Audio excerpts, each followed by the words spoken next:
Zombies in Spaceland is the map everyone pretended to hate in 2016 and then quietly admitted was actually fire once nobody was looking.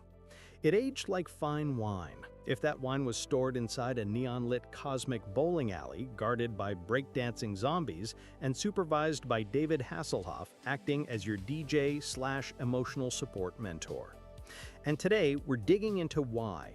Not because Spaceland is some hidden gem or some underrated map, but because after almost a decade of reflection, the community pretty much agrees on something wild.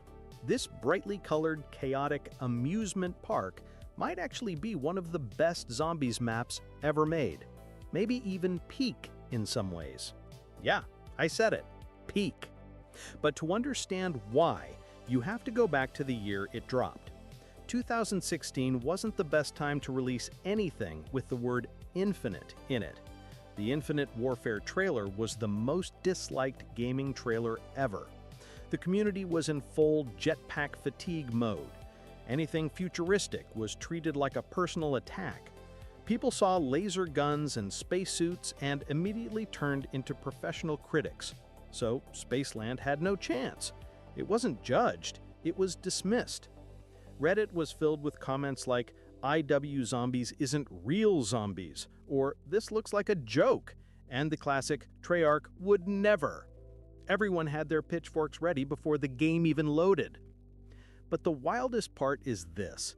The people who actually did play Spaceland knew instantly that something special was going on. They were saying things like, "Map flow is a straight 10 out of 10. This is insanely fun," and "The arcade is genius." But nobody listened because it was Infinite Warfare. The community had already made up its mind, and Spaceland was guilty by association. Too bright, too goofy, too different, too fun apparently. Yet even then, even in 2016, the signs were there. This map wasn't just good, this map was designed shockingly well. Spaceland's layout is one of the smoothest, most readable map designs ever put into the Zombies franchise. Everything is color-coded, every zone has its own identity, every path loops back into another naturally. You don't get lost, you don't get stuck, you don't get funneled into a choke point built by someone who hates players. It feels like the level designers actually liked you, which is rare in Zombies. Most Zombies maps take a few games to click. Spaceland clicks instantly. New players understand where to go and what to do. Veteran players immediately identify the best training spots. The park layout teaches itself. It feels like the most intuitive playground ever built for Zombies movement. And the atmosphere is peak 80s nostalgia. You're not in a bunker or a forest or a decayed city. You're in a theme park. A glowing neon synthwave-infused mall wave paradise where everything screams retro sci-fi fever dream. You've got cosmic bowling, you've got a giant robot crocodile mouth, you've got clowns, a roller coaster, arcade machines, and the most cheerful color palette Zombies has ever seen. People today describe Spaceland as timeless, and they're right. The map aged beautifully. The colors still pop. The lighting still holds up. It's fun to look at. It's fun to move through. It's fun to exist in.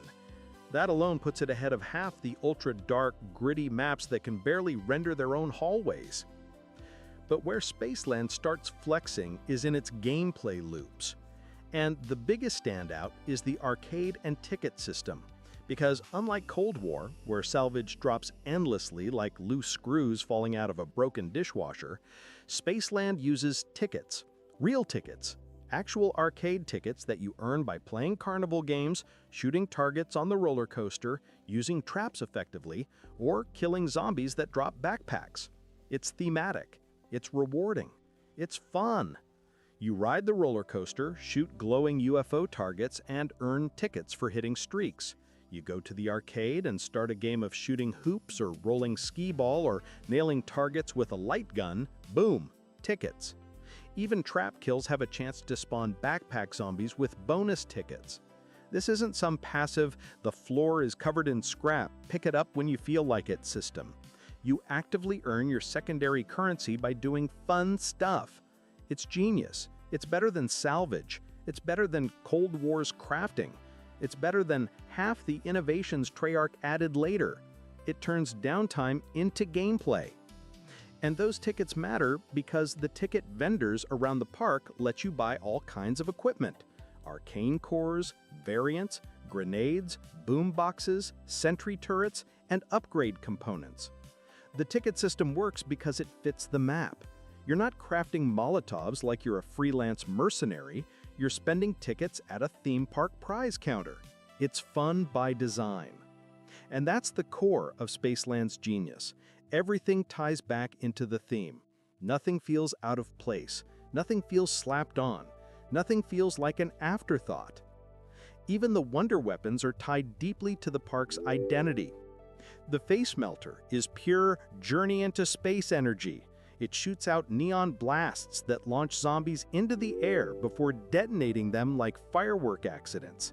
It feels like something a sci-fi prop designer made after one too many energy drinks. The head cutter fits Polar Peak. It freezes zombie heads and pops them off like frosty neon snow globes. It's ridiculous in the most beautiful way possible. The shredder belongs in Kepler system, where everything is futuristic and unhinged. It vaporizes zombies into dust clouds like they never even existed. And then there's the exquisite, the mega combined ultimate wonder weapon that feels like someone at the studio asked, what if we fused everything together and just hoped the console didn't blow up? Each wonder weapon has its own lore, its own personality, its own little quest. They feel like themed prizes tied to the zones they come from. And once you upgrade them, they become some of the most satisfying weapons the franchise has ever seen. And to get those upgrades, you spend a lot of time teleporting into the Pack-a-Punch room, which might be the most charming pap room Zombies has ever had. Instead of some creepy ritual dungeon or government lab, you're inside a vintage sci-fi movie soundstage. Fog machines, lighting rigs, props, glowing purple haze. It looks like the ending to a low-budget 80s film where the hero travels through time using a synthesizer machine and pure optimism. It's unapologetically theatrical, and it fits Spaceland perfectly. And while you're running around the map working toward your upgrades, the traps are doing their part too. The disco trap turns a dance floor into synchronized zombie destruction. Zombies literally boogie themselves into oblivion. The chromosphere launches zombies into the air like they're auditioning for a trampoline commercial. The laser turret is a ring of death that rotates like a Roomba programmed by Scarnet. Every trap is fun. Every trap feels like an attraction. Every trap reinforces the idea that this is an amusement park first and a death zone second. And then there's the Afterlife Arcade. This might be the most genius down but not out system ever created. Instead of spectating your friends or scrolling on your phone waiting to respawn, Spaceland lets you play actual arcade games to earn your soul back. You don't feel punished, you feel engaged. You feel like even dying is part of the fun loop.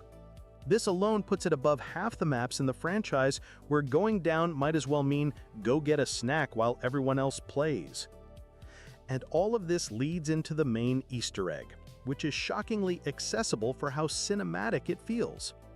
Players loved that it was linear without being restrictive, challenging without being confusing, and epic without being bloated.